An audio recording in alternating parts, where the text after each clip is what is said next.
as we do a roll call. This roll call, Yes. I will do the roll call. Are we online yet? Okay, great. Chair Kuzma, Present. Vice Chair Bonte. Okay. Member Wang. Present. Member Barton, absent. Member Stone, absent. We have a quorum. With that, we will move on to item 3, oral communication from the public. This portion of the meeting is reserved for persons wishing to address the committee on any matter not on the agenda. Speakers will be limited to 3 minutes. State law prohibits the committee from acting on non-agenda items. Do we have any members of the public in the room? Please come to the lecture.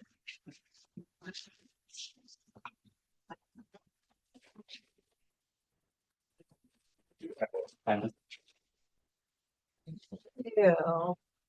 I need to, we need to now figure out how to unshare this part. Well, Does she need to see it? Yeah. I'm the secretary. Let me unshare.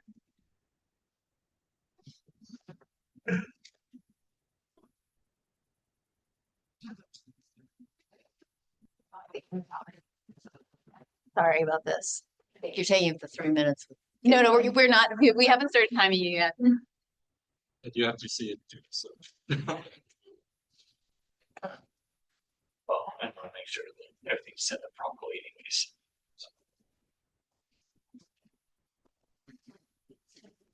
There it is.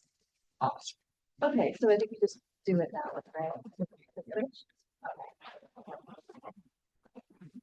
Go ahead. Hi, I'm Becky Wright, 30+ year Mountain View, and I love riding my bike, and I'm very happy that you all are serving on this committee. But tonight, what I really wanted to say was thank you for whatever input you had on the shoreline bicycle ped overpass construction that's going on now. That since I live over in Rex Manor, I take those paths, and they have been bumpy forever and ever and horrible, and I'm just so thrilled that that work actually taking place. And so for whatever part you all had in it to advocate for bicycles and pedestrians, I thank you very much. That's it. Thank you. Do we have any members of the public online? You can raise your hand or press *9 on the phone if you want to speak. No? With that, we'll move to item 4, the consent calendar, which comprises just the meeting minutes. Does anyone want to pull anything from the consent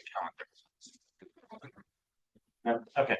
Do we have any public comment on the consent calendar? I assume no one in the room. Do we have anyone online? All right. A motion to approve the consent calendar would be in order.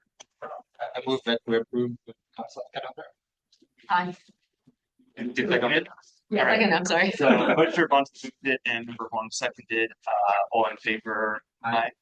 That passes unanimously with the 3 present here. So,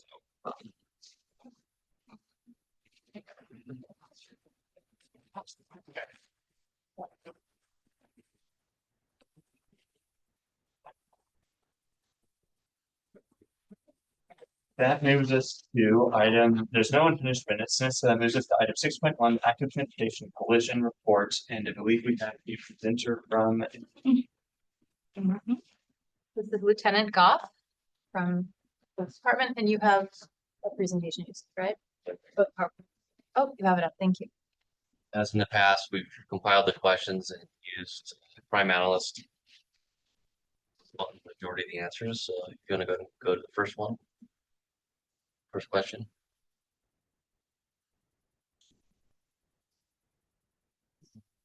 So the first one was part of the problem with our dashboard.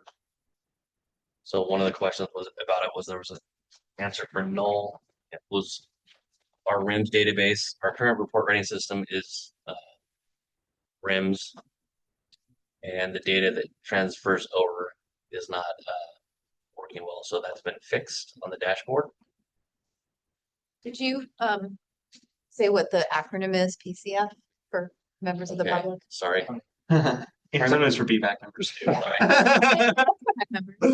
PCF is primary collision factor, which is what is the cause of the accident. So what we attribute the primary cause of the collision. Sorry. And go to the next one. Using the dashboard as an example, could MVPD provide PCF by type of vehicle, primary collision factor by type of vehicle? Since wrong way is only shown for vehicles versus bicycles, and based on observations, I would assume that bikes were the wrong way, but it'd be good to have the actual data. And the analyst said that we can add that as a recommendation for future iterations of the dashboard. And I think I'm probably repeating myself from the last time I was here, but our Crossroads report writing software, we're still working out the kinks. We're hoping to have that all turned on July 1st. So there's been a lot of, I'm not tech savvy, so there's a lot of coding and language that needs to talk to each other. Our RMS system, the record maintenance system, is how we keep track of all of our contacts. And Crossroads is having digital language issues with providing that information. So we're hoping that turns on July 1st, and then a lot more of our analytics will be available and it'll be a lot better information. So we go to the next one. The dashboard related to bikes is MVPD have a breakdown on the type of bikes. Regular class 1 to 3, electric, and motos. And we don't, and that's mainly due to the fact that the CHP collision form does not, up until recently, it did not have a category for those different vehicle types. So the Crossroads software is going to include this, and CHP has their iterations of the format change every year, and they've added GoPeds, like the electric GoPed. They've added a category for one-wheel motorized boards. So we're going to be able to better analyze all that data going forward, but we're continuously getting new forms from CHP, including self-driving. There's categories now for self-driving, so all that data will, going forward, be available for us to pull from. Part of it too is the education for our officers on the class 1 to 3. That's not an easy thing to comprehend. And we have, we're sending an officer, so Officer Hammond, who's been here before, presented, he's going to a 40-hour e-device class to become an instructor.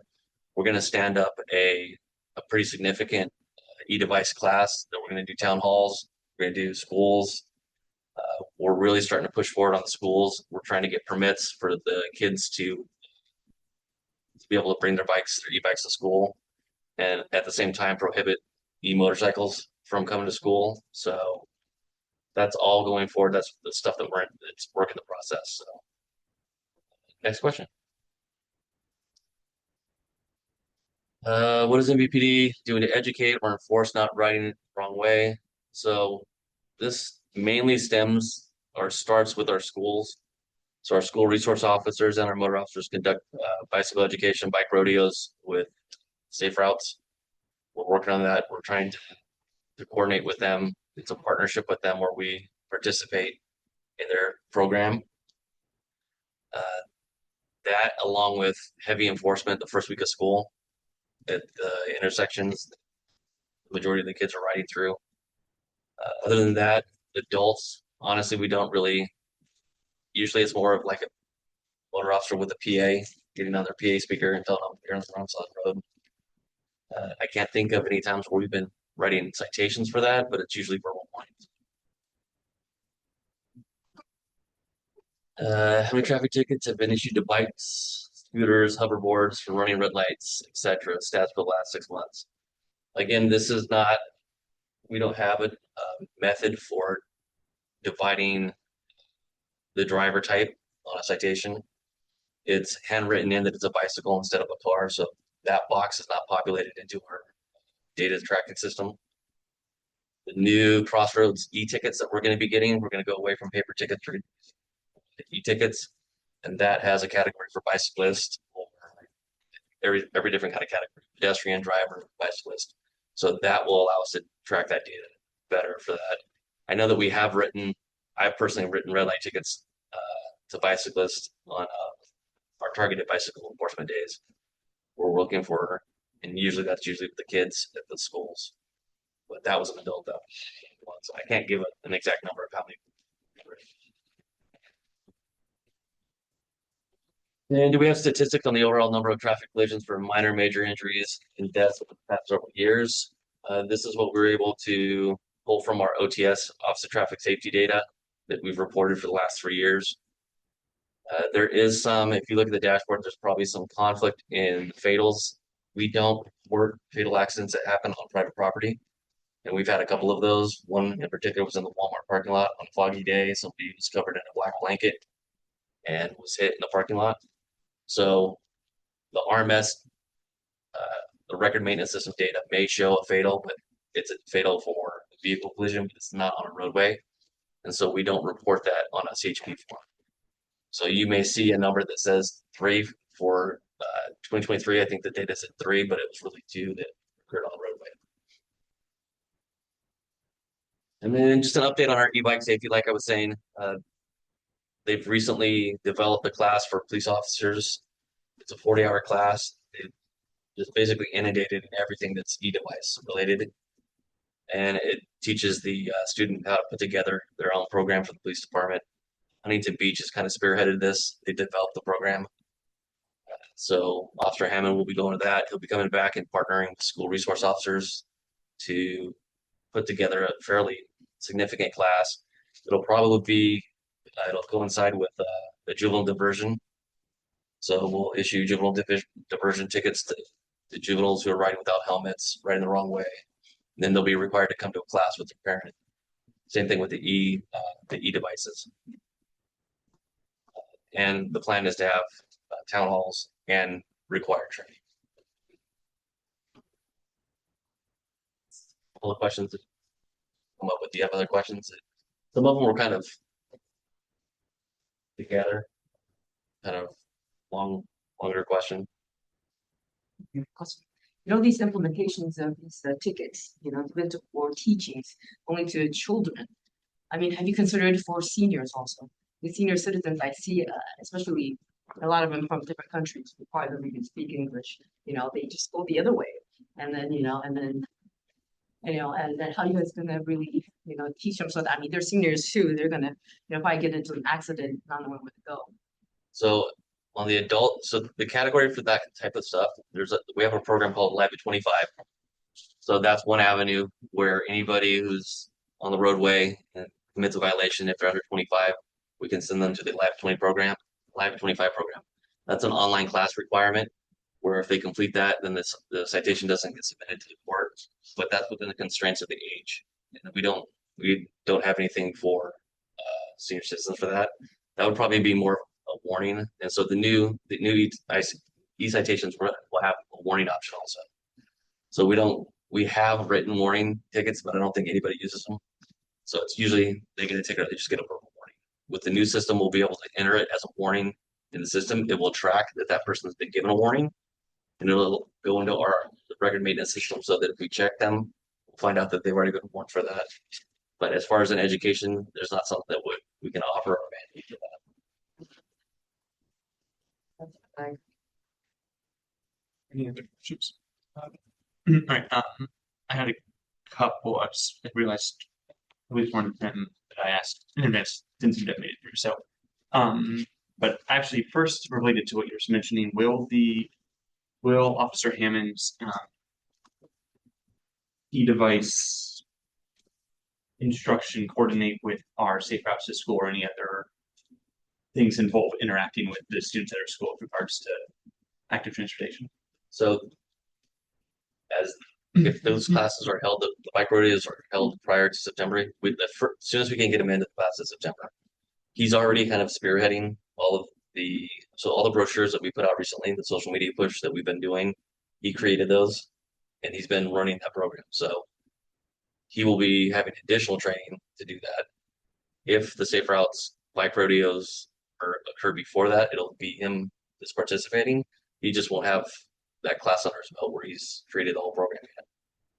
All right, that's good. I think the thing I'm more asking about is just in general, like, I don't want, for instance, to end up with brochures going out that say one thing from the MVPD, and then our Safe Routes to School program putting out a brochure that says a slightly different thing that might confuse people or cause problems. I know that So is there coordination going on? We have a meeting with them. Okay, coming up, I think Yeah, there is next, coordination, and then the safety officers are really engaged with the school community, so we'll make sure that. school resource. Yeah, But we sorry. do have a meeting with them Yeah. on July 8th. That's to kick off our new contract. Oh, with the Safe Routes to School. Oops. Yeah. Okay. Or the consultants, yeah. The I think I had a couple questions in mind about tracking of stolen bikes. I saw on the transparency dashboard that it looked like there was maybe a reduction this year, but I had trouble telling if that was a real reduction or just it varies a lot. And so maybe I shouldn't read anything into it. Do you have any? I looked at the dashboard, it started out high, Yeah. and then it looked like it trended a lot lower. Yeah. I don't have the data from that. There's not I couldn't get into that data. Okay. So, but the total numbers I can access. If the question was which bikes are being stolen more often, it's in my experience as I'm seeing stuff come out, it's more almost 100% the e-bikes. The context behind there, right? Is the rate of bike theft trending up, trending down? Is it something that we should be worried about? Should we be paying more attention to providing secure bike parking, or is it that things are actually working fine for most people and that there is, albeit with some always persistent theft? And so that's something where I don't know if I should be reading too much into the statistics. So that's where I'm coming at. The statistics I believe are accurate, and it showed to me it was a significant reduction across the last 4 or 5 months. The beginning of the year was higher. January was higher. But you do think it's focused more on e-bikes in the last couple of years? Yes. Okay. And I think we had a fairly significant arrest recently for somebody who was going into garages. So I don't know if that got pushed to it yet, but I know our detectives are working. Do we have any other? So I had one talking about collaboration, making sure that Safe Route to School and MPPD has the same message. Is there coordination with Los Altos? Because there are thousands of kids from Mountain View who go to school in Los Altos, Altos Heights, Mountain View kids are Los Altos kids. Right? And, that could be confusing for them to hear different stories, based on badge, essentially. So, right. I'm not sure if Los Altos has Safe Routes program. They have They one, I'm not sure if it says developed as. And we've been in talks with them to make sure that our safe routes programs are coordinated. But I don't know if the PD is talking to PD. So On I that know side. they don't have school resource officers. I know our school resource officers help the city with the school. I'm not sure if they're in coordination with Safe Routes for Los Altos. Right, between departments, I mean, like sharing resources on training. I couldn't speak to, I don't know, that would probably be the school resource sergeant would be able to answer that, what their participation is at Los Altos. We can follow up. Just, I know jaywalking is permissible. Is jaybiking permissible? I think. So the way that reads is if there is a collision caused by jaywalking, if the primary collision factor is jaywalking, then we can attribute it to that violation, but peace officers are not able to stop people who are jaywalking. We're prohibited from doing that now. Right. So any of it, if you're in the street, it's an unclear section. It's got to be, the way it's defined is that if the person in the roadway is a hazard to passing traffic, then it's a violation. But if they're crossing it and they're not causing the car to slow down or swerve or anything like that, then it's not a violation. We're not able to stop them. Yeah, I mean, these bikers, sometimes they just think that they're all that, and so then they could just pass so fast and they're not as careful.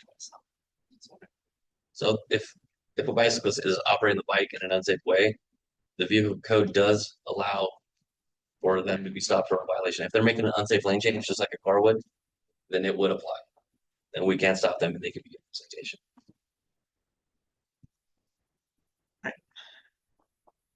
Moving to public comment on the active transportation collision report. Do we have any members of the public in the room wishing to comment on this item? Do we have any members of the public online? All right, do we have any comments from the committee to, or I guess if there are any questions to Lieutenant Goff? Thanks for, answering your questions. Hopefully we don't repeat ourselves too much. Thank you for the responses. I think it is helpful. I want to make sure we're maintaining the relationships. I would, if once that data becomes available from Crossroads, I wouldn't be surprised if Deepak and other members of the public are interested in going to look at that. So if that gets forwarded or noted somewhere, that'd be great. If that will end up with you or through Lauren. It will probably make its way into the dashboard in a more tangible way of understanding the information. So Yeah, there are some people in this community who love to get at the raw data, so it's going to be much better. And yeah, I appreciate the attitude towards e-devices of making sure that we try to make it so that kids and adults can use e-bicycles that they are allowed to use to not have to drive as much, but getting people who are riding motorcycles around illegally. There's going to be a very clear enforcement effort. And I encourage the continued collaboration with our transportation department, all that. With that, I think we're good on this item. And we'll move to item 6.2, the OBAG for complete streets checklists. And I believe we have our presentation from Me, yes, but we also have Robert Gonzalez here who can speak to the actual projects if you have questions about the projects. So this is not an action item, it is a discussion item. And Yeah. oh, yeah. Not a photo, right? So we're asking the VPAC to review and provide comments on the Metropolitan Transportation Commission Complete Streets Checklist for the One Bay Area grant applications to be submitted by the City of Mountain View. So One Bay Area grant is a transportation funding source that's administered through VTA. It is administered, or it opens up, in this county, it's administered by VTA. It opens up about every 4 years. And the City of Mountain View took a look at projects that were in the pipeline, the scoring criteria for the OBAG grant, and where the projects were in their phasing and their ability to get completed within the timelines required by the grant. And we selected 2 projects. Everything is in your packet. There are 2 intersection projects on El Camino. One is the El Camino Real Cauldron Avenue, Phyllis Avenue intersection improvements. We will be asking for funding for design and construction for that one. And the second one is El Camino Real Castro intersection, Castro Bikeway improvements. And we will be asking for construction funding for that because we already have funded the design. Rather than go through the projects, I'm just going to point out that we have in the packet checklists for each of the projects. So the MTC, which is the ultimate entity that has the funding source, requires that as part of the grant application, we fill out a complete streets checklist for each project and bring that checklist to the VPAC for review of the checklist. And the primary goal of the VPAC review is to look at the project itself, look at the checklist, and make see if there's anything we are missing in terms of different plans and efforts that the city has that relate to the project. And also, are there any components in the project that don't meet the goals of so it's really to provide feedback on the checklist and make sure what we've developed is reasonable, make sure it's something that a lay person can understand, and comments on the checklist. If you want to also provide comments on the scope of work or have questions about the scope of work, Robert's here to provide responses to that. And with that, I will open up for conversation. And if you want, I have the checklists on my computer and I can share them if you want to point out a certain area in each checklist. Questions on the clarifying questions on the checklist. Mefcar, if you have any. Well, I actually have a few about the, because another, I'm on my bike and it's a safety thing for me about seeing other, bikers, running the red and also, I mean, part of the plan is about age and disability, kind of the plan that should be incorporated into this. I'm sure you know that already. But so, I mean, the two projects that's going to go in. How is it? You're going to have some sort of like a signal to the passenger, to the driver, no, to the bikers, and also it'll help the drivers too if there's a signal about that this is actually a one-lane pathway, bike path, rather than just just have a green lane, and then a lot of the bikers don't know that it's just one way, and they think that they can go to the other way. Is there any kind of some sign or some sort of a notice to them? Trying to share this. Follow through. Yeah, thanks for the question. Robert Gonzalez, I'm principal civil engineer in the civil infrastructure group. At this point in the project, we are really starting out the design process. So Lauren Ledbetter mentioned kind of the competitiveness in selecting projects that were could be delivered in that 1 to 4 year time frame. So the El Camino Real Castro project is just starting out on the design, and the Calderon El Camino Real project has not begun yet on the design. So I think that's actually a really good design detail that we can go into in the design process and evaluate that. A class 2 bike lane is a class 2 bike lane, so it's going to be striped as a class 2 bike lane, but there may be options to look at signage that, in addition to that, show, wrong way. I know in California, if you're cycling the wrong way, if you're opposite traffic, you'll see a sign that says, bikes wrong way. So we can look at adding that type of signage into it. The lane is so small, and then it's so easy for one. Yeah.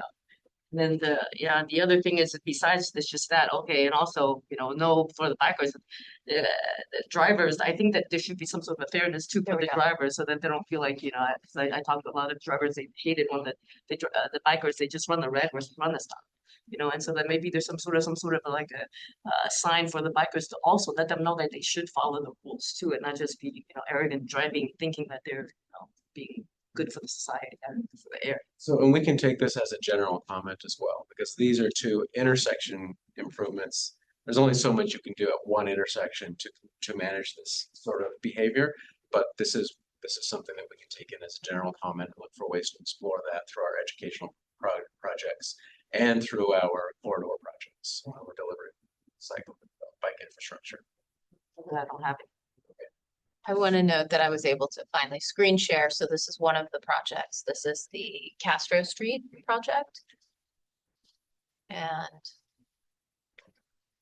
so these are in your packets. The other one, this is the Calderon Phyllis Avenue one. So this red is the limits of the project itself. And then this is a concept that was developed through the El Camino Real Streetscape Plan. Try to zoom in a little bit.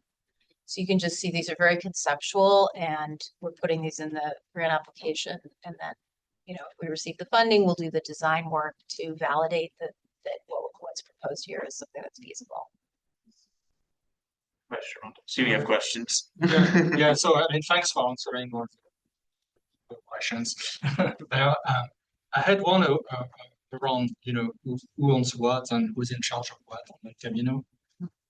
So, there is talk about changing some signal signs, lights and things like this. So, and from my experience, whenever I see a broken light, I mean, I've tried to reach sometimes Los Altos, sometimes Mountain View, and every time I'm sent back to Caltrans. Yes. So I'm wondering if for all this money that we're gonna put here to put new signals or things like this, if we're gonna still be dependent on Caltrans to kind of manage it or fix it or So this project won't change the fact that it is a Caltrans right of way.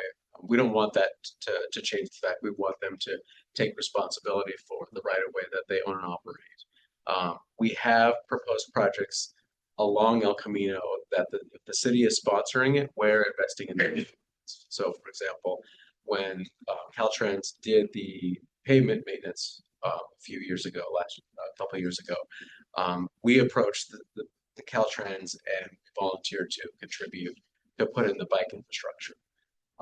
They will maintain the bike infrastructure if it is to their design standards. Same thing with the signal infrastructure. We would voluntarily improve that, bring in grant funding or city funding to upgrade that signal infrastructure, but we would still be reliant on Caltrans. They would be responsible for the maintenance and operations of the signals. yeah, because I mean for the public it's a bit challenging to know who to contact. There are And once you contact Caltrans, there are very few local jurisdictions that have voluntarily take on Caltrans right of way. There's just a handful. And many of them just see that as an additional budgetary burden that we're already struggling to find the operating budgets that we need to maintain the infrastructure that we have, and taking it on, whether it's county infrastructure or Caltrans infrastructure, we need their help and their funding to maintain the infrastructure that they have. That would be several signals that we have to take on.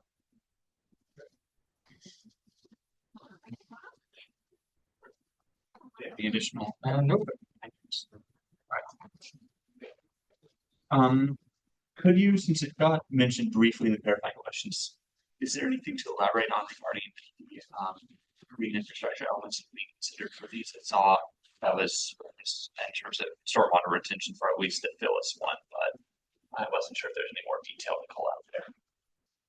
Yeah, I mean, I'll start, and Robert, if you want to jump in.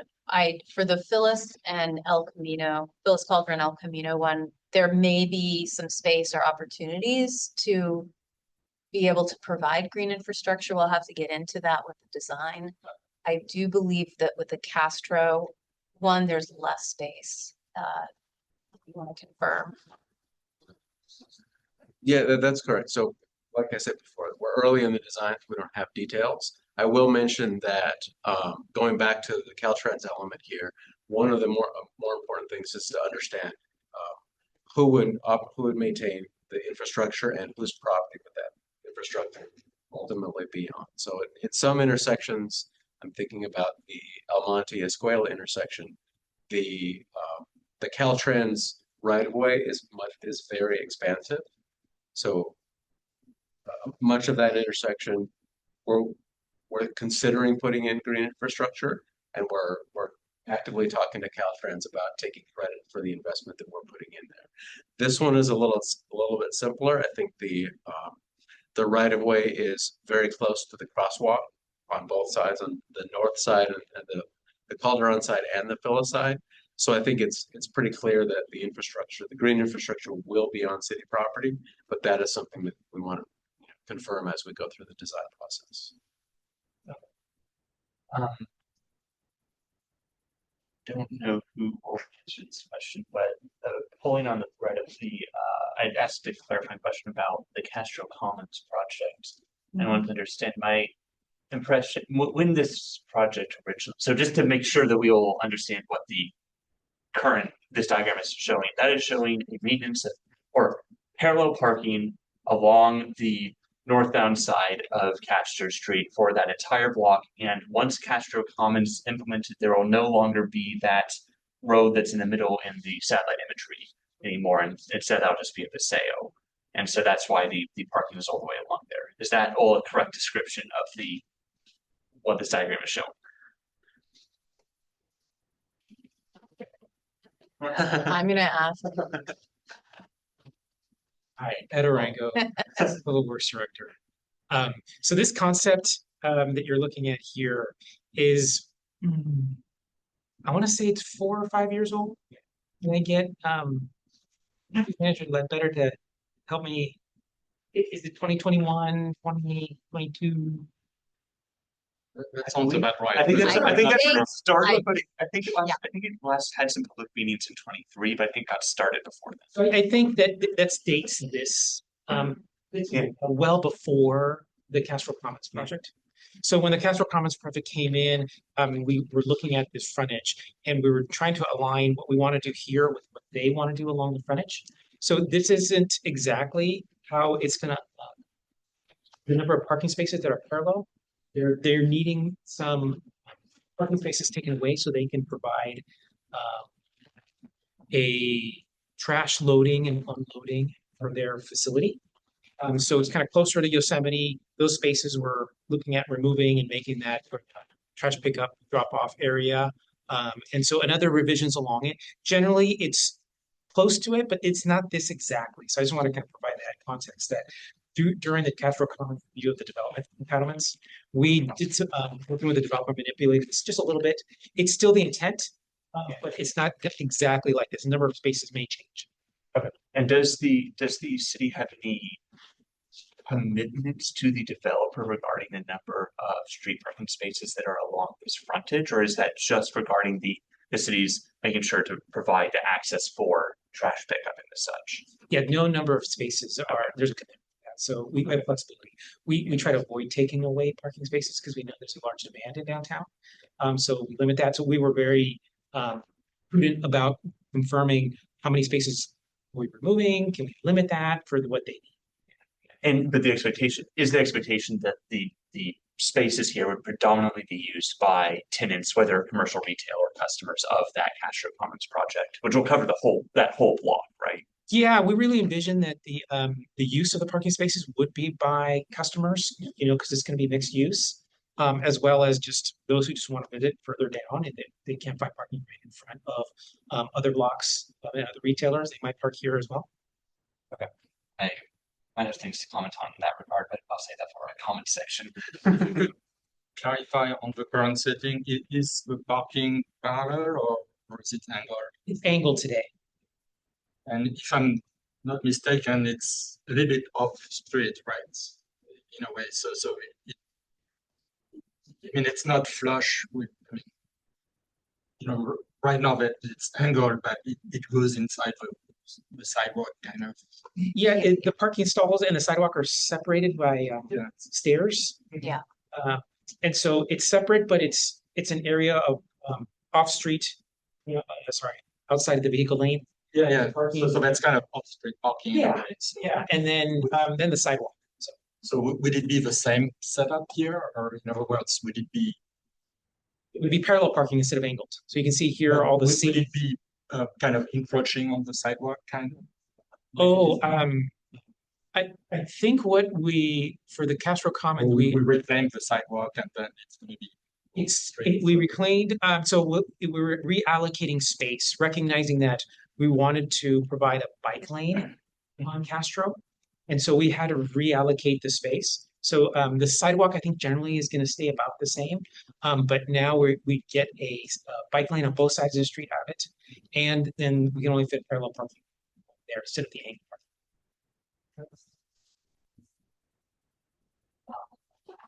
I think that's all I had on that. Okay, I had one more question.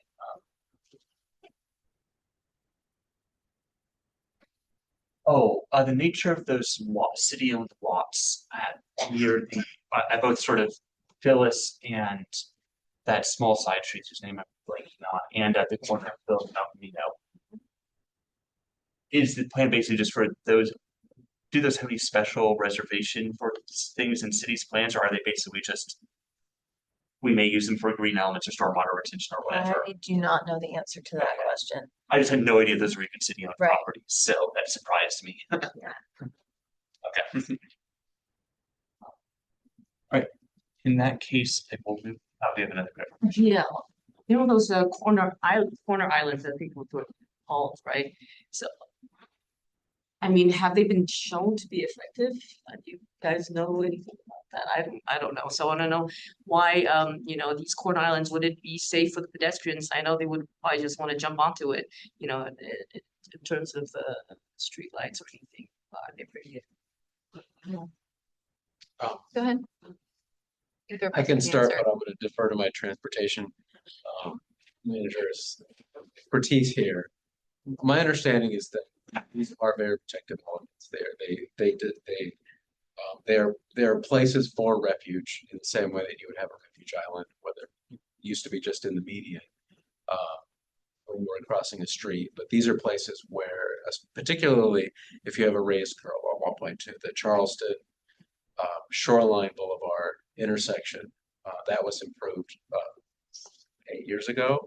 But that has raised median, that has raised protective islands, and it provides both bikes and peds a place to kind of stage themselves as they're waiting for a light. So yeah, it would take a much higher design speed for a vehicle to actually mount that and get through it. So it's very protective compared to somebody who may not really have a space in a conventional corner. They might be sharing space between the bikes and the peds. They might be running out of space, or a bicyclist who was in a class 2 bike lane waiting for a light. I would just say, yeah, they definitely provide a lot of protection. So there's a ramp too going up. There should be there will be a bicycle ramp. There's different ways to design them. Some I've seen them with and without ramps.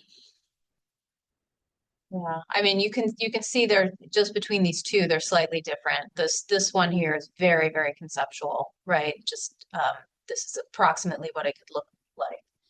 In terms of how the pedestrian would use it, if I zoom in a little bit, the pedestrian will be waiting on the sidewalk, and then when they get the green, they can cross here, right? So this is not big enough really for pedestrian to wait out here. They may. But this type of design, the intention is the pedestrian would still be waiting at the corner, but this area is a little bit less of a conflict between the motorists. And then you can see this is slightly similar but slightly different geometry. You really need to customize the design and everything based on every individual corner. So this is fairly similar where the pedestrian would cross the bike lane here. They could potentially wait here and then cross. So this would be the most likely raised area. So for the motorist, this would read as the edge of the corner right here. The push button would be on the sidewalk. Right? It would be on the sidewalk. Yeah. That's typically how it's done. And the other one's much clearer. This one, probably design. I'm not too sure. Okay, yeah.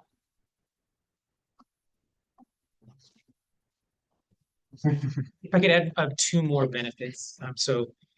Protected intersections, as we're learning more about them and implementing them. So one of the major focuses of safety is speed. And another one is visibility. And so when you, as a vehicle, you're trying to turn the corner, your ability to navigate that corner changes with the reduced amount of space you have to navigate. So thus reducing your speed. You can't navigate it as quickly, so you will slow down to take, so that helps. Also, safety corresponds to speed, but as well as where bicycles place themselves as they're waiting for the light. So there's a red light, the cars are stopped, the bicycles are stopped, but the bicyclists can put themselves ahead of the vehicle. So you can see it if your left-right is El Camino. And if I was traveling from left to right and there's a red light, everybody stops, but then the bicycle can go all the way up to that point right there. And they can wait there for the green light, giving them a head start. If the vehicle wants to turn right, it really provides that visibility. And even when it's green, that vehicle needs to turn at a slower speed and face that bike lane at a more perspective, at a straight perspective, just kind of at an angle. So again, speed and safety is the premise behind this, and those elements help provide reduced speed proceed. Yeah, I see that definitely. Sounds quite clear about that. In your scenario, wouldn't the bike be crossing red So in this scenario, and it wouldn't be possibly crossing, not yielding pedestrians? they're not crossing the red unless, until they get the green. So um, there's no intersection that they're crossing. There may be a bicyclist coming from the top to bottom. There is a green signal for pedestrians there, right? So They have to they yield have to to yield, right? So I mean, and they have to it's obey not an the option, so road. They have to yield to pedestrians. but it's a red light, so it's really stops. But your stop bar is sort of up ahead. Well, I mean, a lot of this, it's going to conflict with pedestrians. no, I mean, a lot of it, I agree with you, it's all pretty safe. I'm just thinking, you know, a lot of times I maybe EMV sometimes really need to tell drivers on, you know, how to change their, because they implement the rules on the DMV. I mean, it's not the California's job. And so maybe the drivers really also need to know to tell these drivers to stop a little bit when they see that junction. Yeah. That's a good, yeah. Thank you. Let's move on to public comment on the OBAG or the streets checklist. Do I have any members of the public in the room wishing to be followed? Please come to the left.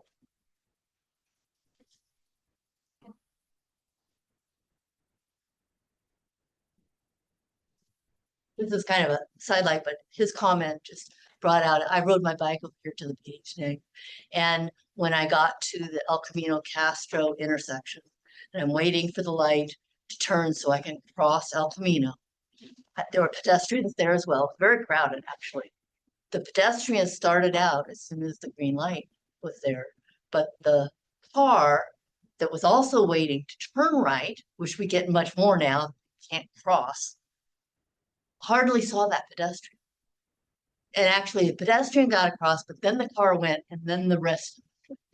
And so your comment about visibility and having islands and things that help the drivers remember to slow down, I think are a very vital part of kind of plan, because it's that visibility, and we all as drivers have to remember it. I'm working right now on the, what do they call it, the Dutch door opening, where you turn around to look and see if a bicycle's coming before you open your door as you're parallel parking. So I really appreciate that you're looking at these kinds of issues to make sure that pedestrians and bicycles can be safe. Thank you. Do we have any members of the public on Zoom wishing to speak? No? All right, then we'll move on to committee comments. If there's anything you would wish to comment on regarding, actually, could we put up that? Do you have that like list of more questions or bullets that you want us to be addressing? Not that we can. Mention some other Let me things, see if I don't think I have it here. I can tell you what they are though. but just to remind us about things to mention.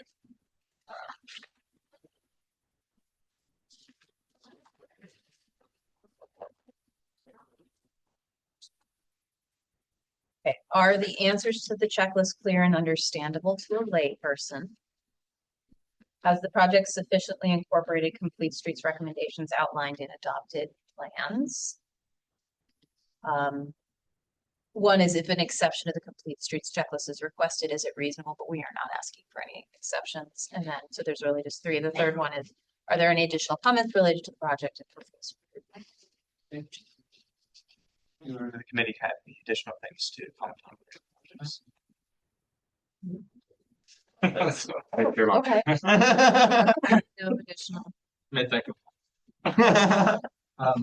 So first on the checklist, I had asked some clarifying questions, you know, that pointed to some inconsistencies sometimes on the documents referenced, so, and maybe adding some, you know, because We got that. you know, there's a cleaner precise plan, things, quite a bit of things, and pertinent to the El Camino precise plan is also the growth that's projected for El Camino. So it's a, you know, I think it's a plus for the application.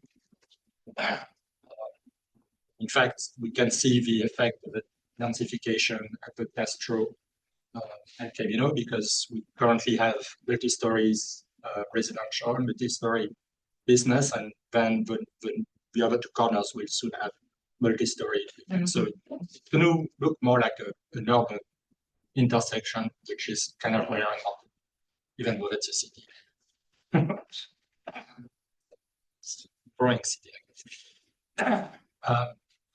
And then my comments are more general about the intersections. So, and mostly from a pedestrian standpoint. So, if I look at the intersections across El Camino, they are some of the most challenging ones for pedestrians in the city. There was a lot of work that had been done by Caltrans by repaving and then providing things, but very little, or anything really was done for pedestrians.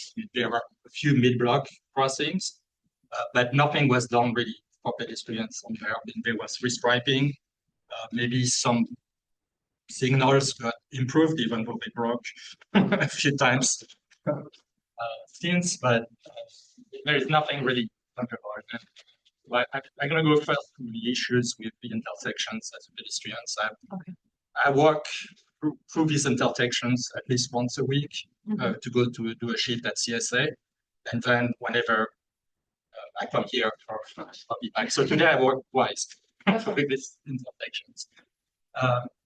The first thing is that they are very long for in distance for pedestrians to do this. So that's not an issue for me, but I've seen many times people are kind of stuck in the middle because they couldn't make it through in the amount of time.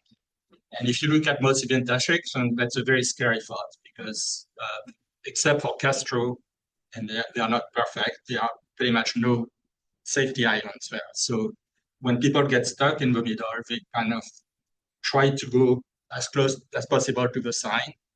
For some of them, there is still a push button to try to get back in the signal, otherwise you're stuck. And an aggravating thing is that in a lot of intersections on Camino, people can do U-turns. So you're pretty much stuck in the middle of the intersection and with cars doing U-turns there. So that's a scary thing. The other thing that's not ideal with this intersection is that it takes a very long time to cross them. Not by distance, just waiting for the signal.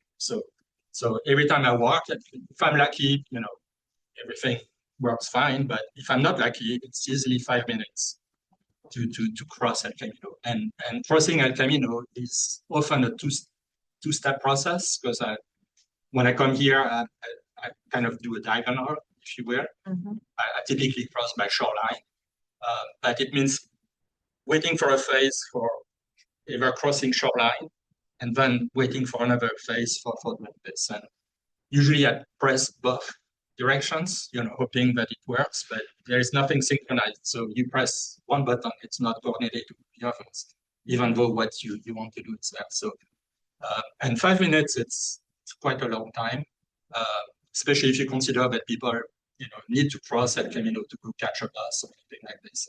5-minute delay is it's a minibus. The other thing that's far from ideal is the lighting on the intersections on the crosswalk. So, and it's kind of a typical design, I think, at least in California, where you're going to have one street light of typically a signal sign that's going to be on one side. But street is not very wide, and it's sufficient to illuminate everything. First of all, it's not always really lined up with the sidewalk, with a crosswalk, so sometimes it's a bit off. But with a street as El Camino with so many lanes, what you wind up is to have good visibility on one side of a crosswalk and pretty much diminishing visibility as you go to the other side. And sometimes it's quite dark, which is not a good thing. The other thing that's missing on El Camino in general is also pedestrian level type of lighting. And that's important as you approach the intersections because it's a way, first of all, not to trip yourself, to feel safe. I mean, you know, I walk at night on El Camino. I'm fine, but I'm not really somebody who you would want to necessarily attack, but I can see that's a deterrent for people. That's a question of safety there. So there are a few places where you have pedestrian level lighting. So that's on one side of the Castro. On this side, I guess, of the Castro and new intersections. There's nothing on the other side. There's nothing really on by Shoreline or by Reinsdorf.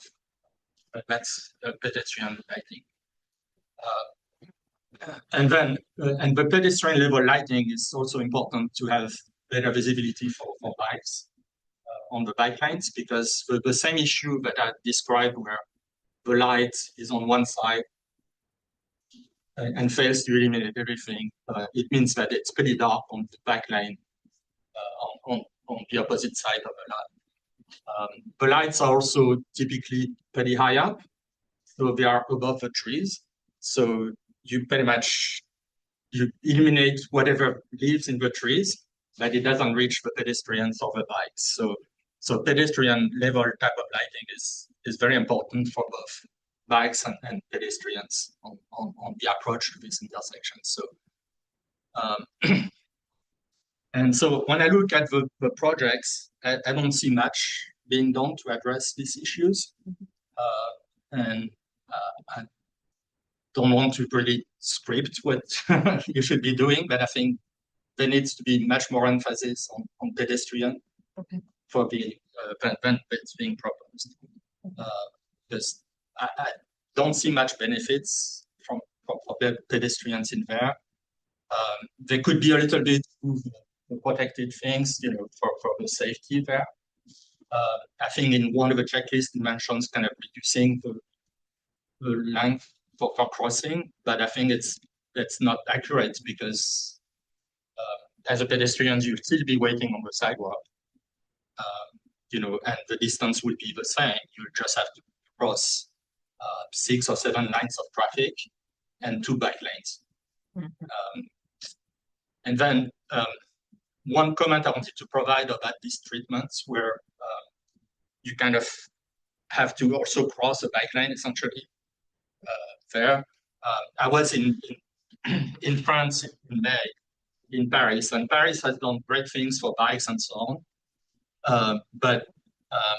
And it's still wonderful to walk or things like this, except on crosswalks, because now you have a similar type of treatments where you can have a bike lane, little island, then crossing the traffics and things like this.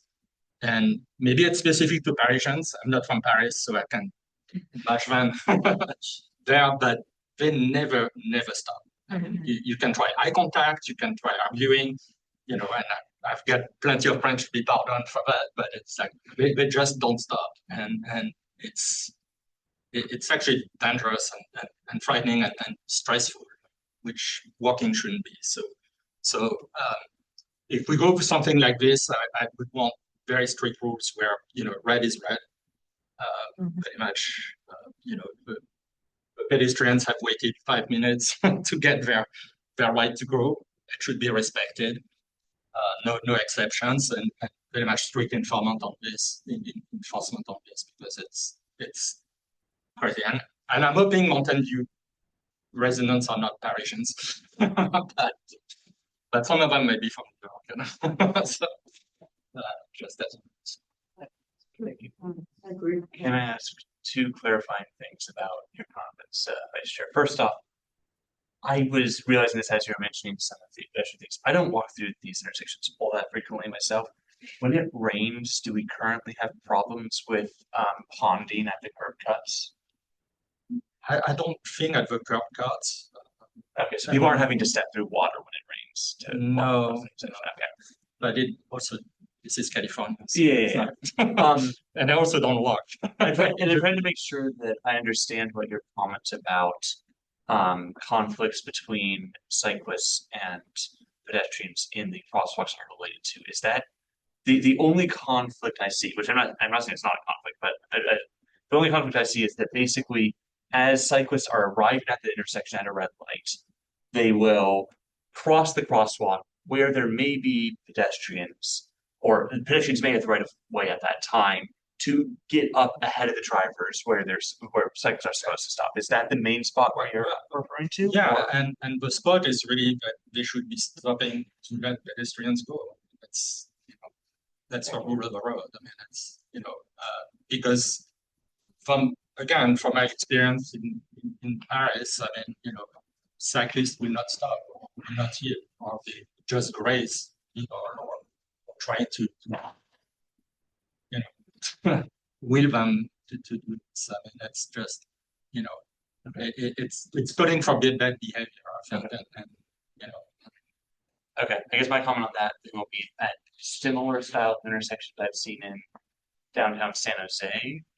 I don't get the impression I've seen too many issues in that regard, but I'm also not there perhaps at the peak hours, so maybe I am missing something that happens when it gets really busy. But at existing protected intersections, I haven't seen that issue. I guess I'd be curious if there's any issues people have had at that shoreline and amphitheater or whatever some of the Google Yeah, North Bay shorelines where there are extremely high volumes of cyclists Yeah. and pedestrians. I would be curious to know if we have any issues there or if it's just working fine. If it's just working fine, then I won't be stressed about these. I think it's a different setup than this. It's It's more like a those- staging I area, remember staging exactly area for like- everyone. So No, that one has it's slightly different, but I think it's a very similar style. So, Yeah.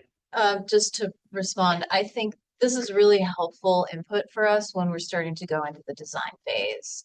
Because I believe that there can be treatments that we can put in that would make it clear to bicyclists that they either have to stop or yield. And I don't want to, I mean, one option is you could actually have it set up so that the bicyclists had to ramp up. And it was almost like the crosswalk was that's one example. But, I don't want to promise one designer and another because we haven't gotten into that. But I think noting that we should look at designs that reduce conflicts between pedestrians and bicyclists is going to be important to put in our notes when we're moving forward with the project. Does that make sense? I'm gonna run through a few of my comments and try to focus on what anything I want to mention on design before it gets too far along, but also just what I think will be important for the applications themselves. I do think these are both projects, these intersections as the application falls out are high priority ones for the city in terms of safety. And the protected elements like what Assistant Public Works Director Rango was calling out about reducing turning speeds, improving visibility will help a lot for both pedestrians and cyclists. I don't use these intersections every day. I do use Central and Castro/Moffett every single day, basically. And at least one of the right turns there is not great and would do a lot better if we had something that looked like this.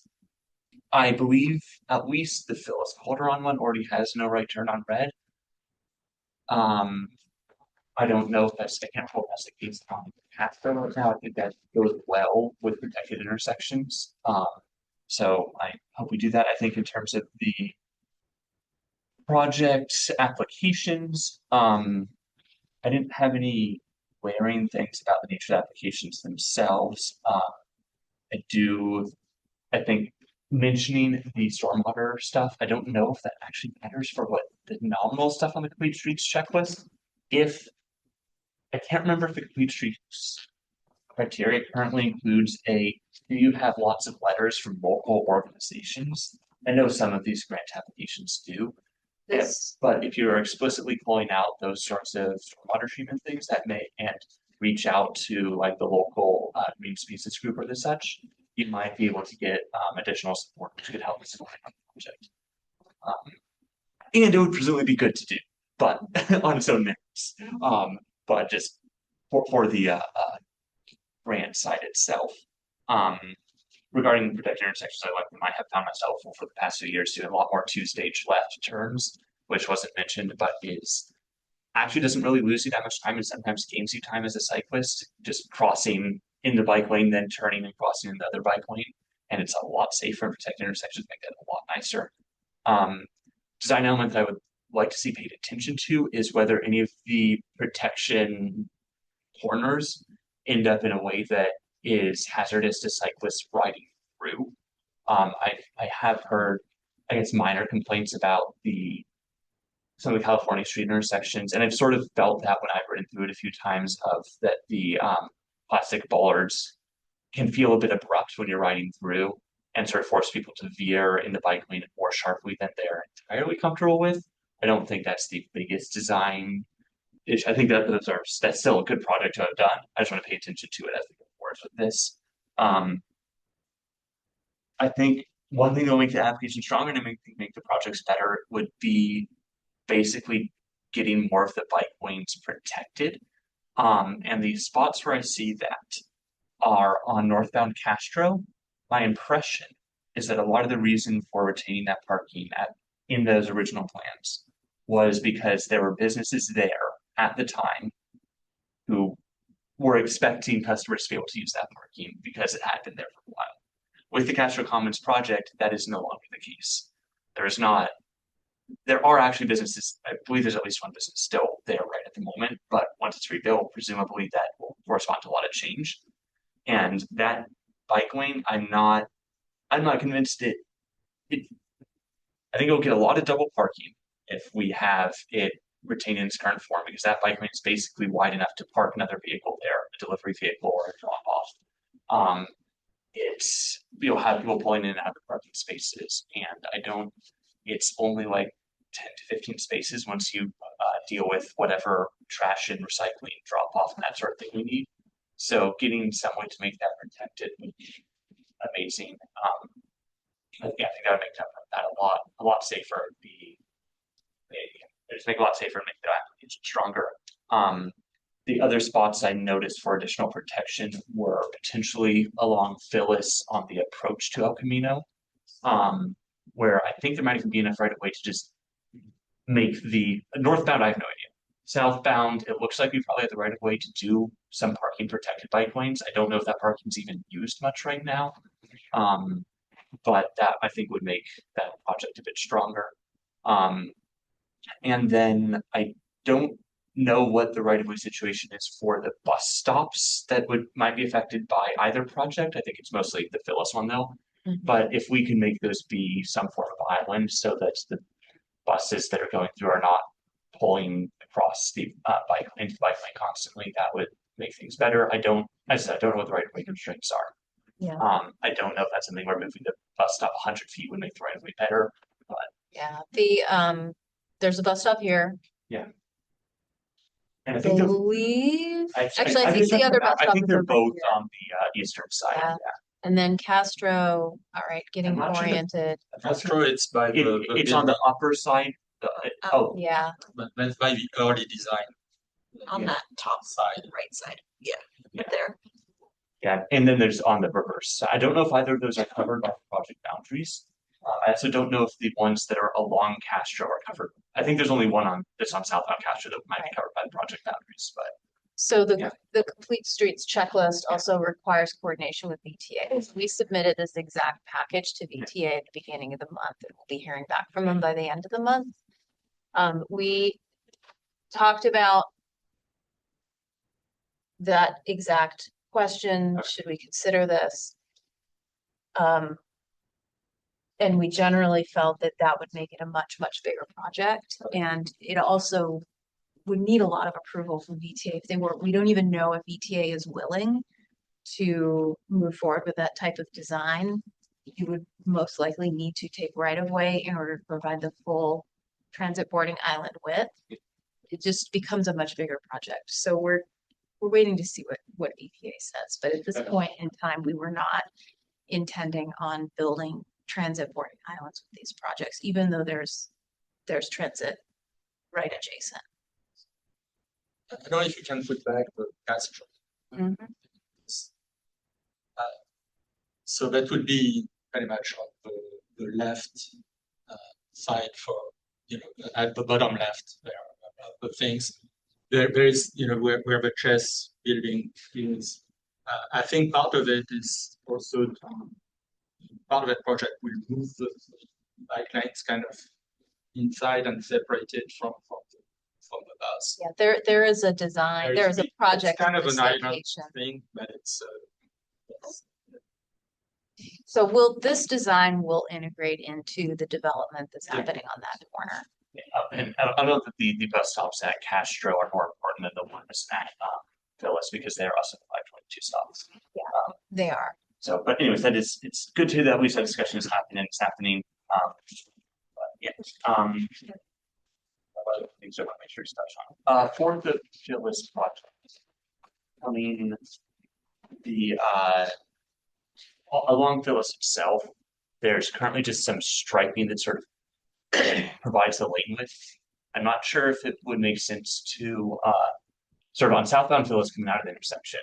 There's just striping to define the width of the southbound lane. I'm not sure if it makes sense to try to provide some to make sure that lane was narrow enough that people were less likely to speed down Phyllis to the stop sign. I don't know how necessary that is. I'll mention it as a thing to consider. Could you just repeat the So what you're southbound Phyllis specifically? coming out of the intersection. Yeah. There's one lane of through traffic for vehicles. Mhm. The asphalt itself is quite wide. And so there's just some diagonal striping to define where cars are not supposed to go. However, that means that there's physically sort of a car can still go pretty fast through there, even though the lane, I don't know how exactly narrow the lane's going to be.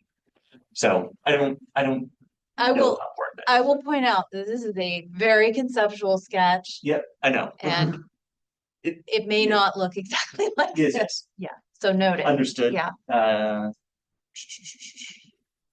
And then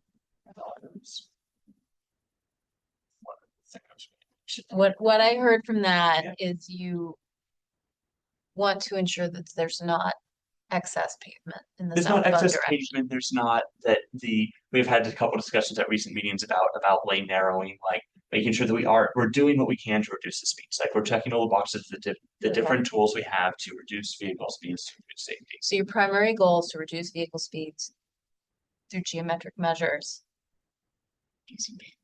And That is what I'm getting at. Yes. Okay. And I'm calling out specific design elements that that could potentially do. Um, thank you for that summation. And the last thing that was on my mind was that I don't know it for integrating with other plans, making sure that we have whatever good access is for that paseo that will replace Fairmont, I believe, on the Castro project. Mhm. I don't know if some curb cut is in order to such provide good access between the bike path and paseo, but having good access so that we have a good network will be desirable, I'm sure. I suspect that will be part of the development project as opposed to this project, but noted and will anything addressing there. Yeah. But as I said, good projects to be doing. I certainly ride through the Castro and up and Mino one regularly. I don't walk through these intersections quite as frequently myself, but yeah. Yeah. Okay. Okay. Yeah, to get back to the Phyllis picture. yeah. Here. I'm wondering whether it's, part of the obligation to get this funding that, or even, whether Mountain View or any other city has even thought about, look at these, all the green lines on the street. Mhm. But for those, and also these laws also permit these bicyclists to make left turns. So once they get out of these green pathways, and then for El Camino, such a busy path, they want to go into the left into Castro. The Castro, I'm not sorry. Calderon. Yeah, This is Calderon. yeah, if they want to go into there, and then so they have to make they have to do their hand signals. They get e-bikes, have to go hand signals and then pass all these cars in order to go into the left lane. And so is it part of an obligation for Mountain View or any kind of or even just some kind of rule to say to make that to facilitate that kind of a Well, I would say a design like this with a protected intersection, it facilitates a different way of making that turn. So it allows the bicyclist to come across the street and then wait. And actually, typically the way you design it is there's enough space for a bicyclist to wait out of the way of the through bicyclists and then set themselves up to go across the street when they get the green. So it's a two-stage left turn, like James was mentioning.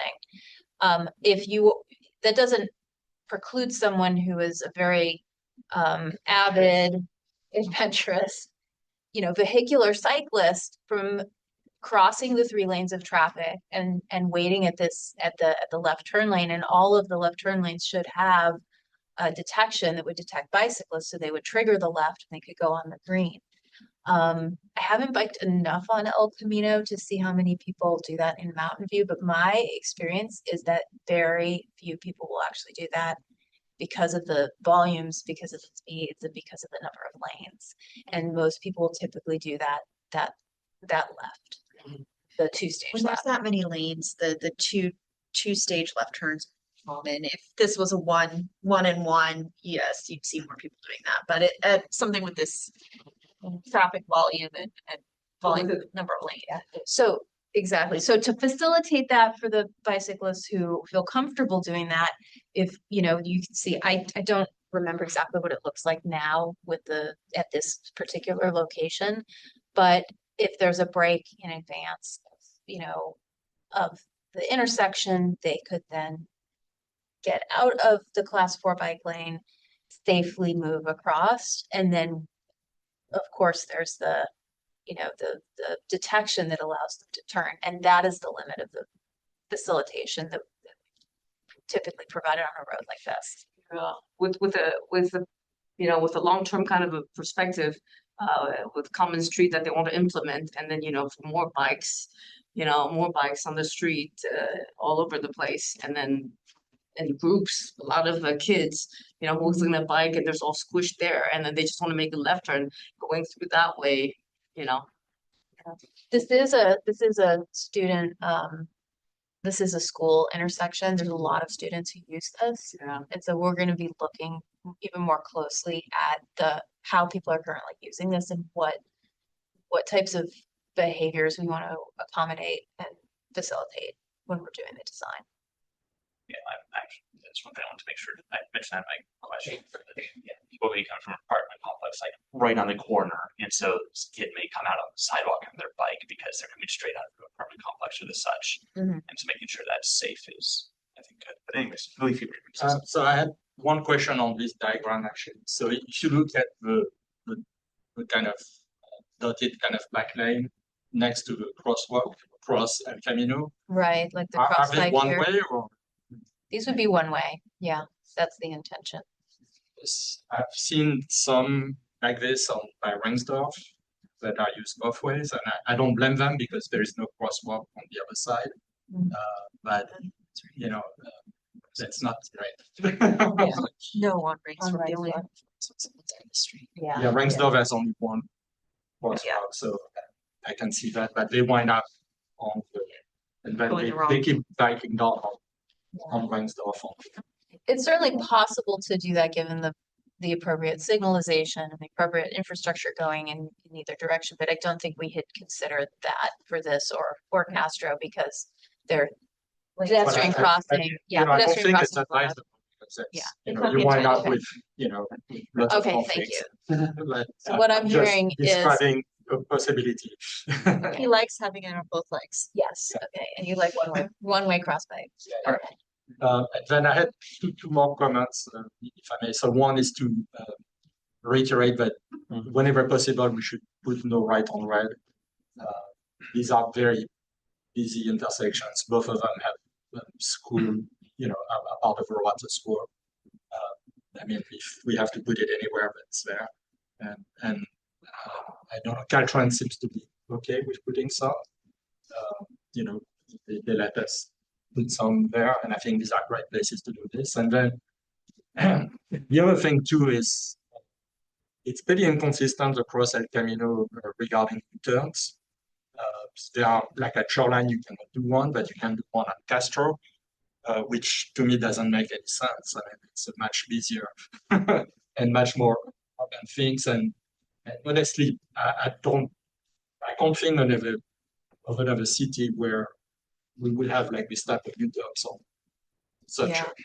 such a street. So, and I'm not sure what leeway Mountain View has to kind of plan that, because I think it would simplify, pretty much the movements there. It wouldn't be as scary when people get stuck in the middle of the crosswalk, because people can do that type of thing. And I think it may actually speed up traffic because when somebody does a U-turn, they kind of prevent people want to do a left turn because they have to do it very slowly. So, I think anything that can reduce the type of movement is a good thing, I think, for intersections. Right. There's anything final. I want to move on to the next item. All right.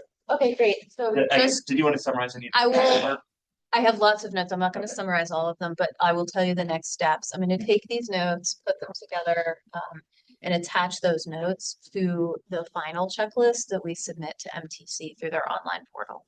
Right. So this information is going to be packaged and sent with the grant application. And then we find out if we did or did not receive this grant. Probably in like the initial would be, so it's a little weird. Initial would be probably September timeframe, probably September But that's if we timeframe. get selected by VTA to go to MTC. Exactly. That's the first cut. Yeah. So VTA is nominating projects. They're nominating 120% of the total amount of budget that is expected to be allocated to VTA. And then that goes up to MTC and MTC makes the final decision. So we'll know if we make it past round one, Yeah. but then we go to round two. Yeah, so I would say final, I think it's probably gonna be January, February, Okay. so maybe December. So in the winter. Is it decided by the PTA board? No, it's decided by MTC. Yeah. Well, it's two steps. The Well, answer is yes. The first step is, it's basically like round one and round two. So first we have to pass round one with VTA. And if we do that, VTA will move it up to MTC and then MTC will select from what VTA provides. What are the prospects? I think these are very good projects, but I think we are also competing against some other very, very strong candidates. And I think there's probably going to be about 30 to 35 projects that are submitted to VTA. And It's very competitive. it's very competitive, yeah. But I think there's a lot going for these projects, where they will be really compelling, and we're going to do our best to write an exceptional grant application.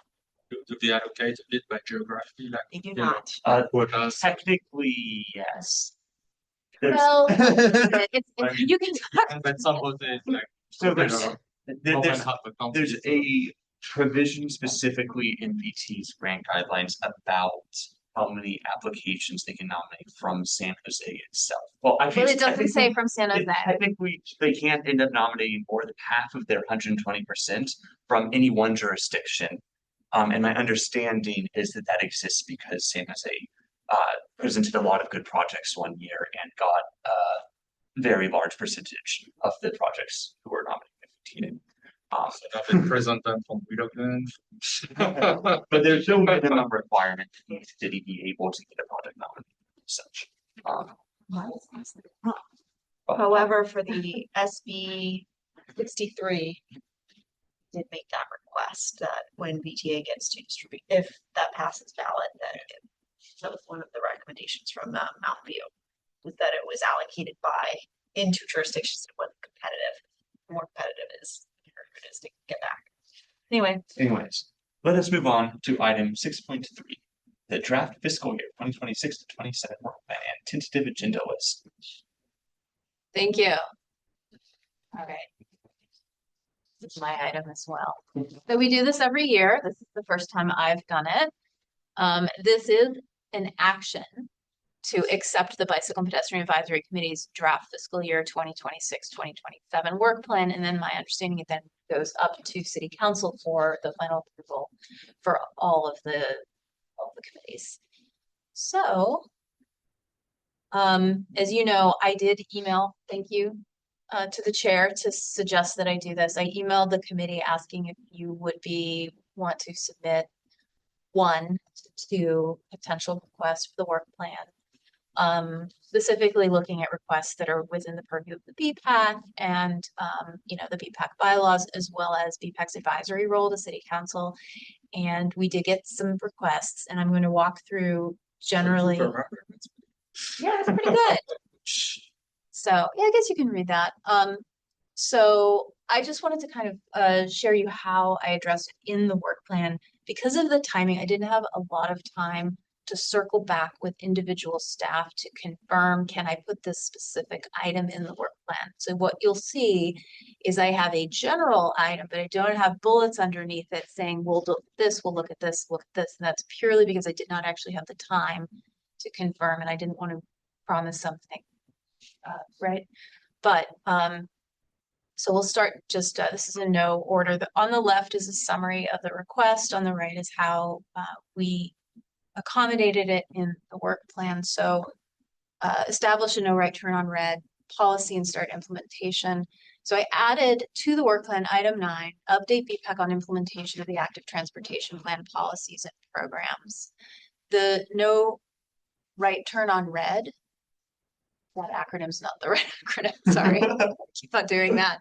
No turn on red. That's what it is. That's what it is. Yeah, that's Yeah, what we okay, have. so- Turn on red. That's- Thank you. It is recommended by the public review draft to evaluate a policy for that. So I thought that could fit under that. And that's true with many of these things as well. So small scale projects that can be implemented quickly without full roadway repaving. We can look at, I think we could potentially put something like that under the update BPAC on the implementation of the ATP. We can potentially explore, this would be in future CIPs. Is there a mechanism or an opportunity to have a funding source to do those types of projects? There was a request on the project tracking dashboard status. So I talked to Allison about that and she indicated there is a larger citywide effort to have a project dashboard. So we would update on under like a staff update when and if that, I should say when that gets developed. So we didn't add it to the work plan because it would just be a staff update. We had some questions on bike parking. So converting some street parking into secure bike lockers and then best practices for bicycle parking ordinances. We do have under the ATP policies and programs a recommendation to update the bike parking standards. So I think these two fit really nicely under that. A study session to compare student cycling education and encouragement programs across local cities. We are going to be developing a Safe Routes to School program for adoption in the upcoming year. And so I think we can wrap, how do I want to say this? I don't think we're going to be doing a full-on study session to do this, but certainly there will be some looking at how different cities are implementing their education and their encouragement programs and how they're being or not being effective. And that can get wrapped into the development of the program. I also want to mention that the Santa Clara County Public Health Department does convene quarterly meetings with Safe Routes to School providers. Mountain View participates, and this type of cross-agency evaluation is completely in their wheelhouse. So we can reach out to the county public health department and see if they have something moving forward, some information. Perhaps they would even have a webinar or something we could invite the BPAC to. So I think there's opportunities to provide to rely on other agency efforts to give the BPAC some of this information that doesn't fully burden staff, because this would be a lot to put together a full comparison. All right, the last two, I think these two we were able to slip in specifically. So coordinate with city departments and advisory bodies and other jurisdictions within the county on and other agencies on pedestrian and bicycling matters. So we already have item G in the work plan, and we added a bullet talking about better communication and coordination between commissions. So if you are interested in having conversations with individual members of other city committees and commissions, we can certainly make introductions and start having, you can have those informal conversations. So and we can look into if there's an opportunity, if there makes sense to have some sort of joint meeting. I don't think in our recent past, we are aware of a joint meeting that's happened. All right, and then last was a request to share more opportunities to volunteer at city-led education encouragement events and also include some more walking events. So we did add to the list the walk to school day that we host. And so if we have other walking related opportunities, we'll certainly make those aware to this committee. So that said, that summarizes what you see in the work plan. And this is the recommendation. The work plan is in your packet. And I guess that's the end of my presentation. Is there anything notable to share on the TAL? I think one thing I'd like to point out on the TAL is that our next meeting would be on the 18th, which is a little bit of a shift there, and we appreciate you guys working with us there.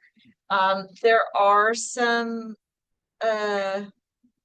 meetings that are lighter or don't have anything quite on the agenda yet, so we will continue to populate that or cancel if not. Is there anything else? Oh, we did add a column for consent information and action to kind of give you guys an idea of what we're envisioning. If there's something you're thinking differently, we're open to that. That's it. Do we have any clarifying questions on the draft work plan and or how? Do you have any comments, in-person comments from members of the public on the feedback draft work plan for this upcoming fiscal year? Do we have any public comments online regarding the draft work plan? No. Okay, then I guess we'll move to any feedback comments, and a motion will be in order for accepting the draft work plan. Is it recommending it to council, whatever, or accepting the staff recommendation, or Oh, I'm otherwise? sorry. Let's put that back up. Actually, sorry, I did have a clarifying question. Will the slides from both this and from the PD presentation, will any of those be shared or made available after the meeting, or just in the recording? After the fact. So about the slides. Up as part of the attachment to the meeting minutes when those go live on the Legistar. On Legistar, yeah. Yeah. So that will. Okay, thank you. So I think you asked us for some requests. I did first. Yeah, I was just saying, I appreciate the doing some of those like advanced to get some input. I think that's made this more a bit more useful than some prior years when we tried to have a discussion about this. Obviously not everything got committed to, but I think that hopefully that represents some sense of what I think members are interested in hearing about that. And I will say it's helpful too as we get into our CIP year, knowing where you'd like to see time and what comes back. Yeah, and I'll note a couple of those are things I've heard BPAC members, whether myself or others, ask for multiple times over the years. The having a consistent dashboard of ongoing projects has been a request for longer than I've been on BPAC. It's in the works. We are working. I don't know exact timing on that, but it's not as easy as we would like it to be, but we are working through it. I think we figured that out from how for people asking for it. So I provide some context there. I know I've heard in the past requests for more discussions with parks because so many of our trails and critical bike infrastructure are on parks. And I know I was personally interested in getting more quick projects built so that we can get more happening quickly. And that, I don't know if that goes to the TVA3 funding or other funding sources, but I'm happy to accept the staff recommendation if anyone wants to move that. So we need a motion. A motion, a second, and a vote. Sure. So I move that we approve both the drafts. You can read off. Fiscal Read off, year yeah. 26-27 work plan and tentatively adopt. A tentative agenda list. Second. I can second that. Okay. And all in favor of aye? Aye. Passes unanimously with 3 votes approved. Um, and I believe that moves us to item 7.1, staff comments. Right, so we do have a presentation. Joy Hogan. On the Route 237 Middlefield Road interchange improvements, and Robert was all here too. Do you want me to? I can just open it, yeah, since I'm already up.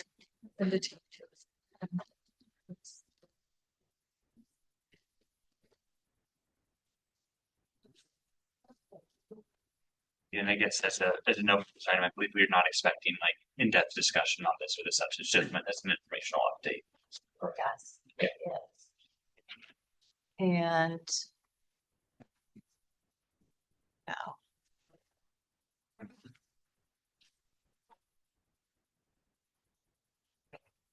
Got it? Yes. I will. Thank you.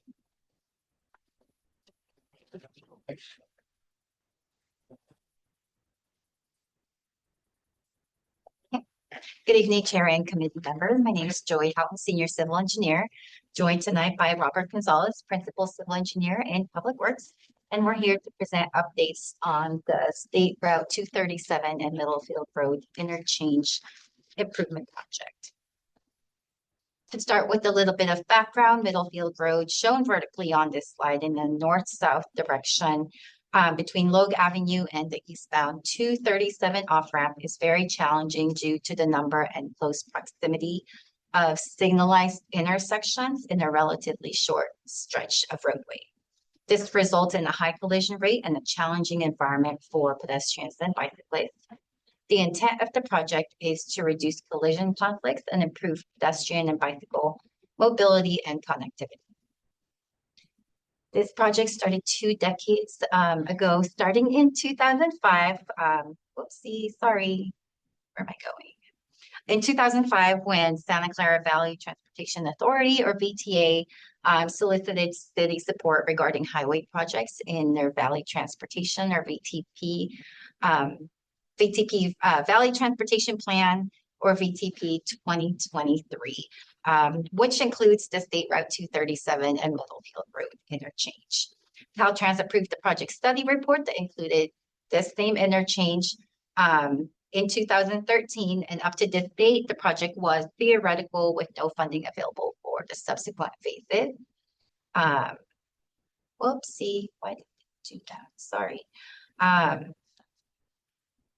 Until 2019, when City Council approved the capital project, the State Route 237 and Middlefield Road Interchange Improvements Project, and appropriated $5.5 million from of the community benefit funds received from the first phase of a development project in the area, and authorized execution of a funding agreement with VTA for project management services for the project approval and environmental document and final design phases of the project. In 2020, VTA initiated the project and developed preliminary alternatives. And since then, the project initiation, the project team has been in coordination with Caltrans since the project impacts their right-of-way and operation to gain approval prior to starting the final design phase. And to set the stage, Middlefield Road is a 4-lane roadway with 4 signalized intersections, spaced approximately 300 feet apart in the project area between Logue Avenue and the eastbound 237 off-ramp, which contributes to a high rate of broadside collisions. In particular, the collision rate at the westbound 237 Middlefield and Frontage Road intersection exceeds the statewide average for an intersection of this type.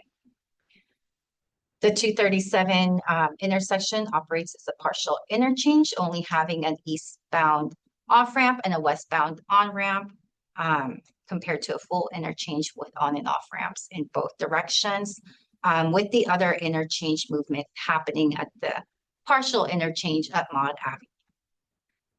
There are continuous class 2 bike lanes and 4 to 6 foot wide sidewalks on both sides of Middlefield Road within the project limits. And then east of Middlefield Road, sidewalks and class 2 bike lanes do exist along the north and south side of the westbound and eastbound frontage roads, respectively. And the project area is located near the Wisman Light Rail Station, shown at the top of the page, and is significantly constrained for bikes and peds, with the Caltrain corridor acting as a north-south barrier, while the 237 acts as an east-west barrier. The project objectives and goals include reducing the frequency and severity of collisions along Middlefield Road between Logue and the eastbound 237 off-ramp intersections, improving pedestrian and bicycle accommodations and access, enhancing accessibility and connectivity to transit, strengthening connections to local roadways and planned developments in the area, and optimizing the use of the existing right-of-way. In 2020, the project team completed the preliminary investigative phase of the project to support the development of the analysis of 6 alternatives. The alternatives were reviewed and scored by the project team and VTA and Caltrans bike ped subject matter experts, based on categories including pedestrian and bicycle improvements, safety, environmental, traffic operations, right-of-way, and geometrics. The criteria categories were weighed based on their alignment with the goals and objectives of the project, and based on various reasons, such as Caltrans' disapproval of a new connection to their main line. Some of those alternatives were eliminated, and staff is recommending alternative 3. The conceptual design for the staff recommended alternative 3, shown on the screen here, includes the following improvements: installation of traffic calming features along the westbound frontage road, including raised medians, pavement markings, radar feedback signs, landscaping and narrow travel lanes, construction of class 4 bikeways and widened sidewalks along the westbound frontage road between Middlefield Road and Maud Avenue, installation of class 4 bikeways and 6-foot wide sidewalks on Middlefield Road, and protected intersection improvements at the intersection of Ferguson, westbound 237 on-ramp, and the eastbound 237 off-ramp. In addition, this alternative includes what we refer to as technology improvements at the intersection, and they include signal interconnect, signal timing optimization, and modified traffic signal operations with separate phases for bikes and peds. These improvements will help reduce vehicle speeds, improve visibility, and predictability of bicycle and pedestrian crossings, and reduce exposure areas and conflicts between turning vehicles and vulnerable road users. With the completion of the biodiversity and urban forest plan, the project team will look for opportunities for inclusion of landscaping and green stormwater in the project and continue in the final design. Project is currently in the project approval environmental document, or PAED phase, which is anticipated to be completed by the end of this year. This phase will be followed by the final design phase, expected to begin next year and conclude in summer of 2028, which will be followed by a 2-year construction period. The project cost for the staff recommended alternative is $24.8 million, as summarized on the screen. The project is fully funded through final design utilizing Measure B, VTA Measure B funds, and city community benefit funds. The project budget includes a total of $22.5 million in VTA Measure B highway program funds. This combined with the city funds is sufficient to support the construction of the project. Staff did present the project update, and the staff recommended alternative to the CTC just last week on June 16, 2026. And the CTC recommended that the City Council approve the staff recommended design concept for the project. As our next step, staff will forward a recommendation to City Council for approval of the recommended alternative in fall of 2026. And once approved by city council, staff will proceed into final design upon completion of the PAED phase. And that concludes my presentation. And is this the extent of the sort of staff presentation section? I will have two under Very staff, quick. two very quick things, so you can Yeah. have the conversation about this item, and then at the end, I'll. If we have any brief questions, since this is not sort of a normally scheduled item, so it's just an update, right? We can take some brief questions. If you could show the this diagram here. So I had one question. I see that there is kind of a safety island at the crosswalk at the bottom, but not that you want on top. Wondering why it's missing. So, What I'm noticing is that there are left turn movements at the top and the middle islands versus the bottom one doesn't have the left turn movements going northbound. So it may be to accommodate those turns. left out. From Ferguson to North, or not North, but onto Middlefield, Off middle field. off Middlefield. Because what's on the bottom left here is an eastbound off ramp, so it's only going in one direction. No Oh, left turns into that roadway from Middlefield Road. So what's having a safety island that could turn to the It may field for the be left hard turn?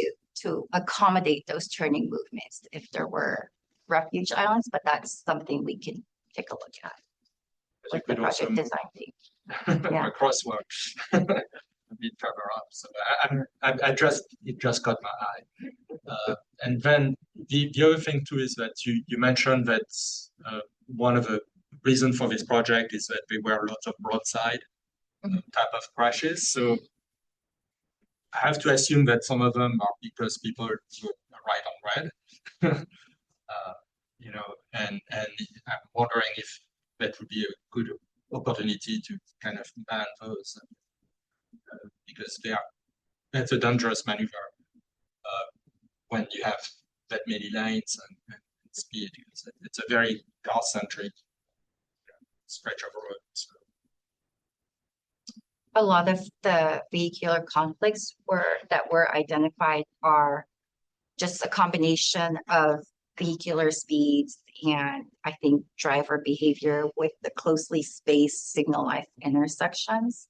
The improvements are meant to address lowering vehicle speeds at the intersection and also shortening those crossing distances for bikes and peds. But if there are desires for no turn on right, that's something we can bring up. These intersections are owned and operated by Caltrans, so they would be subject to Caltrans approval. Anyway, my preference would be to have no right on red anywhere because that's the way Europe works. It's much safer. And you said the funding is coming from the 2016 Measure B highway. Highway fund. pro, because Yes. this is an interchange. Yeah, just you said that. I wanted to make sure I understood that correctly, and I think he didn't call it out here, but I believe this is literally the intersection that has the highest number of vehicle fatalities in the city, or something like that in Division 0, or the local road safety plan. It is quite high. I don't know if it was the highest, but it was, yes, it was Yeah. substantial. Yeah, so I think it's actually appropriate I think these will reduce vehicle speeds, and I think it's significant. Did I interpret the staff report to C2C correctly that a significant number of the collisions were people running red lights just straight through Yeah. the intersection? Due to red light violations. Yeah, and not like turning right. It's just people just driving straight through. Yeah. They're trying to make a light.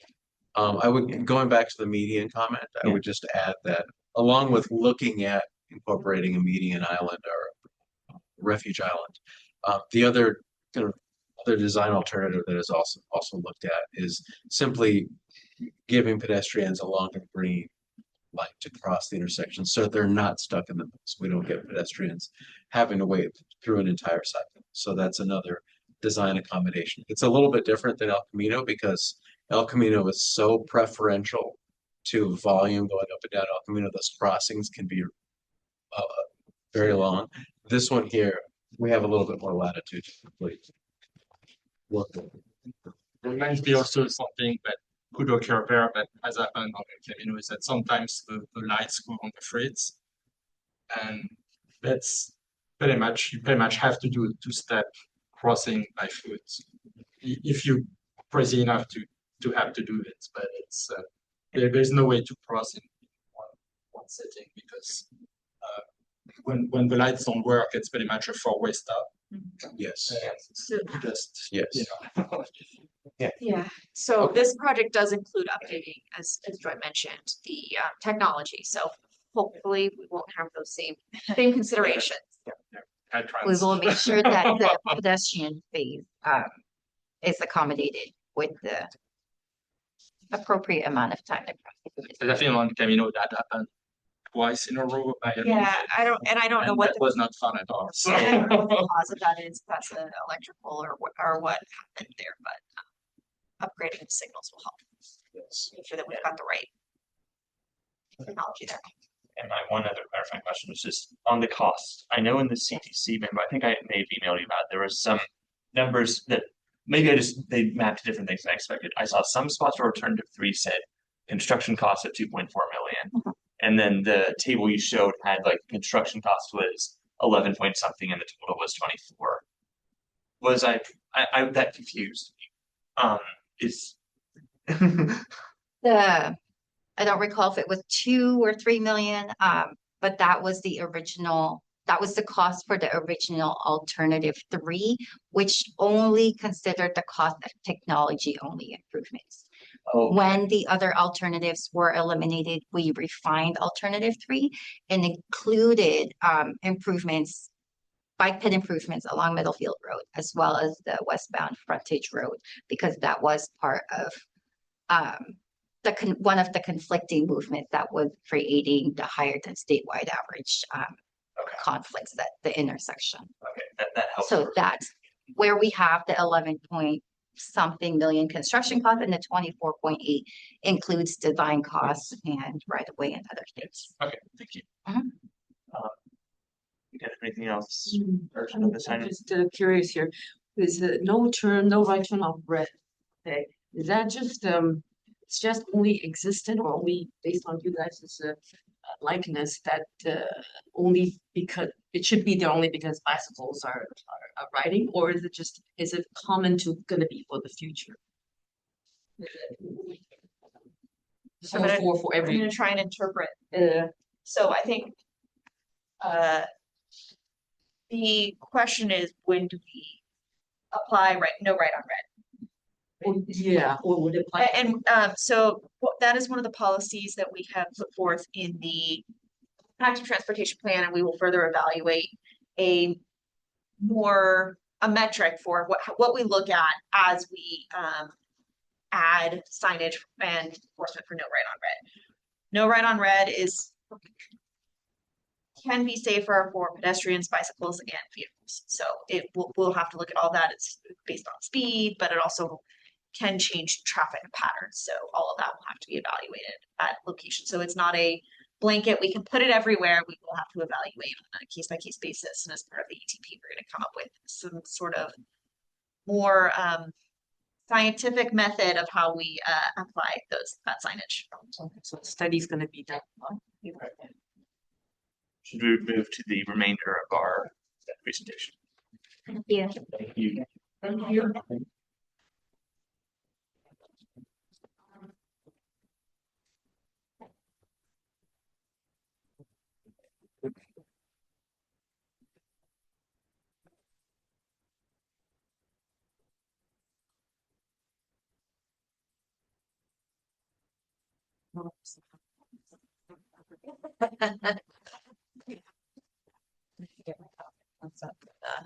That is the work. Yeah. See the The parks and buildings CIP, yeah. It's probably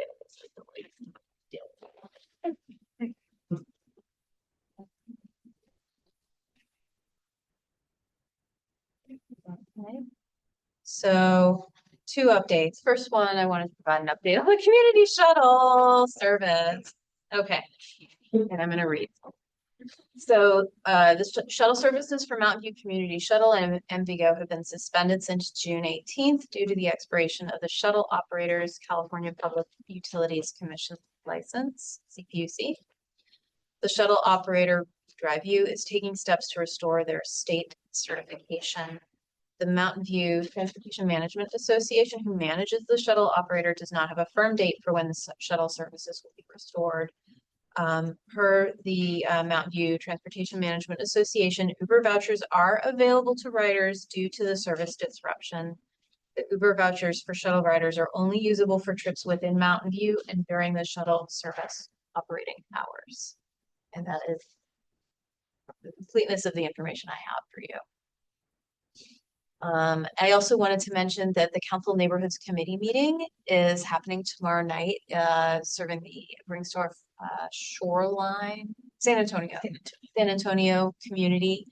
It will be held at the Redwood Room, Mountain View Community Center at 6:30 p.m. This is an opportunity for community members to ask questions of staff and have staff answer those questions live and in person.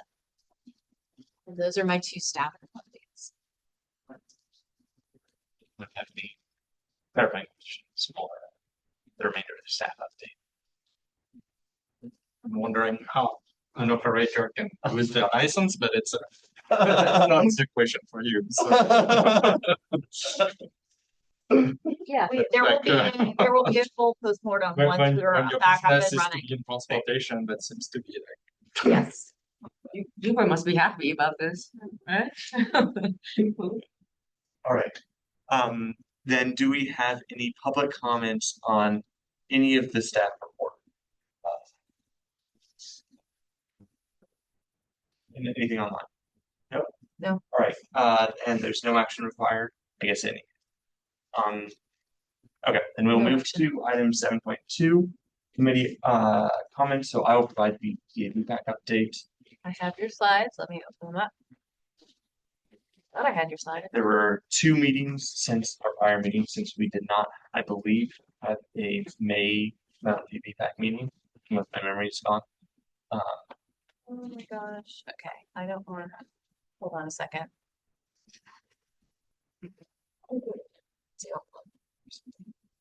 Oh, it did.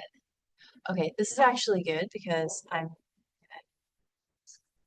going into Teams to get the slides, and I just didn't want to have. There it is. Apologies. I download this.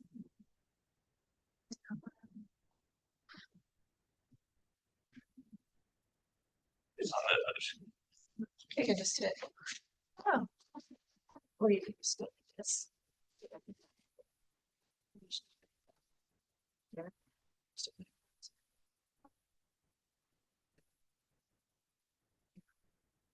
Oh, never mind. You get authenticate everything. It's just gonna take a couple more steps. I'll do it. I can do it. I can just give this verbally. Yeah. We will figure out the technology for the next meeting. We'll do a practice run through, figure out how to do this. Okay, so I have it open and move it over. Can I actually move it? Oh, Ta-da! All right. So at the May VTA meeting, there were a variety of items. I tried to call out the interesting ones here. They included an update on the congestion management program reporting on consent, which is interesting because there's some funding where the VTA still has to maintain level of service standards regarding congestion, even though other aspects of state law have made it so that there's less reliance on level of service standards. I'm not actually entirely clear myself on how much flexibility VTA has to define those standards itself, though. There's also an update on some of the OBAC 3 funded projects, including our Moffett and Middlefield Complete Streets projects, which are receiving OBAC 3 funding. There's another SB 63 local funding plan update. SB 63 refers to the transit sales tax ballot measure, which I'm not actually sure if it's officially qualified for the ballot in November yet, but it I believe it's expected to because they submitted a large number of signatures. And it is SB63 is not as immediately relevant for like active transportation infrastructure projects since it's mostly focused on transit itself. Transit obviously tends to interact well with active transportation. And most of the BPAC input on that was encouraging the focus on overall transit service levels, like running lots of buses and trains, and transit speed, and things like transit signal priority, which is indeed a lot of the focus of the draft. There are some items in the local funding plan about innovation-based programs, though, that are not necessarily just focused on the service itself, and more focused on exploring new technology. There was then a update on a very preliminary, or like not at all finalized thing related to the Visona corridor, which is a rail corridor that serves the Permanente quarry. Permanente quarry is shutting down, so the rail line is less need to exist. But it turns out that it'll actually still exist for a while because the Park Silicon Valley Phase 2 extension is actually using the rail corridor for dumping dirt from the tunnels, as far as from what I understand. But So they get a dump it. I think so. I didn't ask. I think it was mentioned at the meeting, but my memory is not serving me quite well enough right now. Lots of projects by Sean. I don't know. Or And they're so, using the line. and there was some discussion at the pre-pack meeting about whether it would make more sense, whether we should be preserving the rail corridor for transit in spots where the right of way is really narrow and not trying to actually decommission the rail line entirely. But that was not really the VTA's calls to make. So, as I said, that project is very loose. If you're interested in it, go look up the project. And the next slide. The June meeting was a special meeting for reviewing OBAG 4 complete streets checklists like we did earlier in this meeting, but for any cities or projects that were not able to make it to their city-specific BPACs. So we had 13 total items, I believe, and we just ran through them as quickly as we could. It helped that there was a batch of 5 projects for each of the county expressways for doing feasibility studies on Class 1 bike paths along those corridors. And then there were a variety of other projects that they listed there, all of which are in slightly different stages. I will say one of the things that made many of the checklists weaker was that some of them lacked the detail to even make it clear what the scope of the project was when you were reading the checklist, or the checklist plus the attachments that were provided in the meeting. And some of the projects also it seemed like they were delayed or put in infrastructure that was less old ages and abilities due to community input. There was a relatively interesting one in the case of Saratoga Sunnyvale Road, where the staff specifically referenced not putting in vertical delineation due to some the local feedback they got from some cyclists was that they actually prefer not to have vertical delineation. That is a corridor that is currently primarily used by recreational cyclists, which was interesting to hear, so I called it out here. And I'd say the best looking applications were generally those that seemed like they would be most likely to get to construction quickly, had well-defined scope, so you knew what was going to happen when the project happened, and which also clearly focused on safety improvements rather than, I don't know, being a bigger project that only had safety or such as a small piece of it. I guess the ADA transition plan actually was a strong one that wasn't necessarily safety improvements per se, but actually I thought was a very strong project because it had a very well-defined scope. Yeah.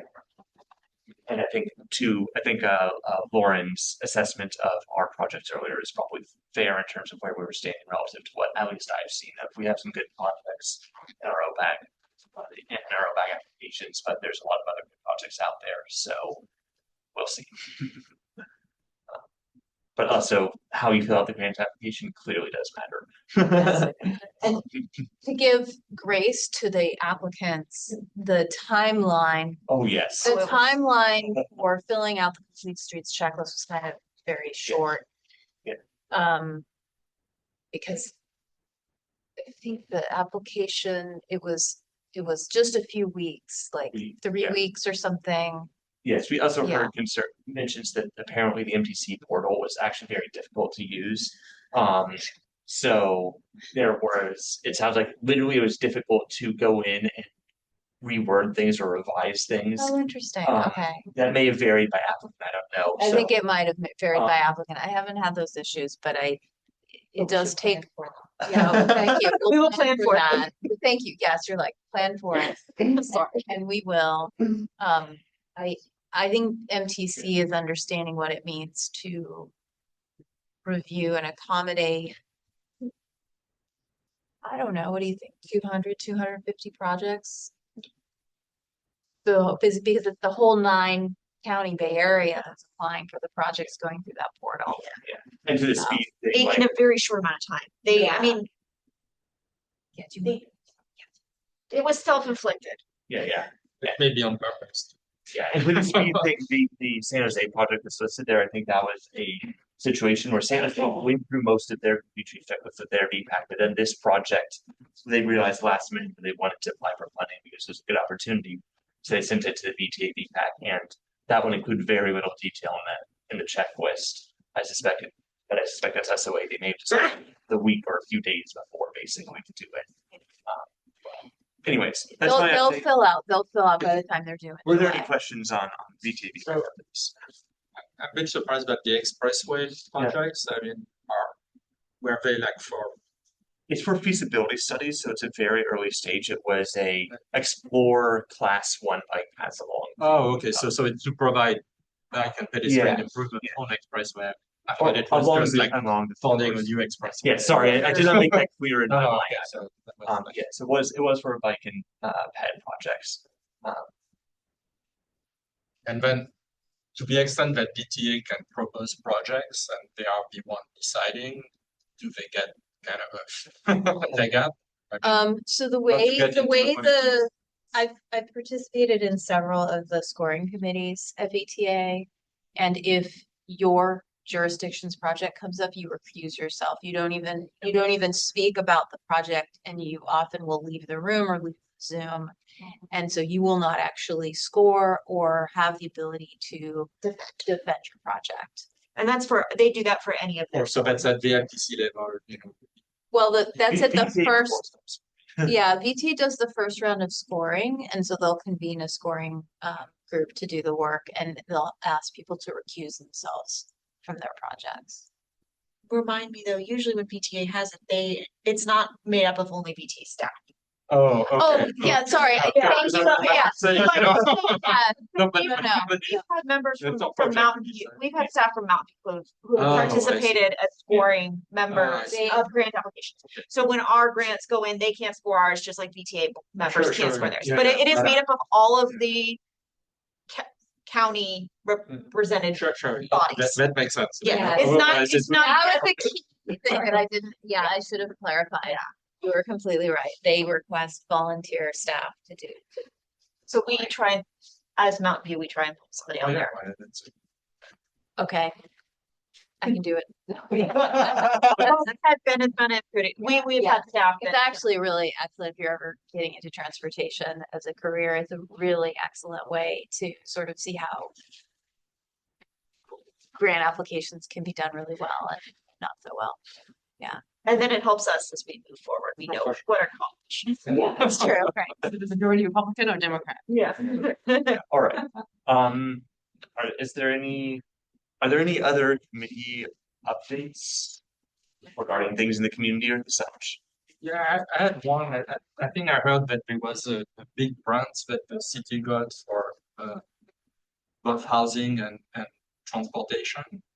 And I'm not sure if you have details on what the transportation part is. I do, and I don't have them right in front of me, so I want to be careful. I believe you're referring to the ASICS grant that we Yeah, it's like a received. big, Yeah, it was biggest the grant low- ever, whatever. So like It is a 50 large, million or it is a large grant. It is for a development on a city-owned property that will be primarily low income. I believe we are using some of that money for Middlefield, but I'm not. I can't remember. I would have We'd have to go back and look, but basically, yeah, the way it worked is it had to be a project within a half-mile radius of the development. And we got additional points in the grant application for adding bus stops. So I think we added, there's several bus stops being added. There's a couple shuttle stops being added as well.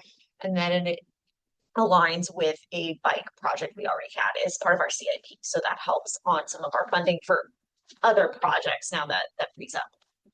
So The housing is on Evelyn, so. it is on Evelyn. That is correct. I guess procedurally, any members of the public online to comment on this committee comments? Nope. Okay.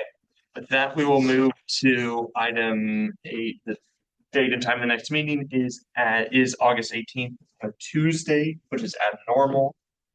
So make sure that's on your calendars. We then have additional meetings in September and future months as normal.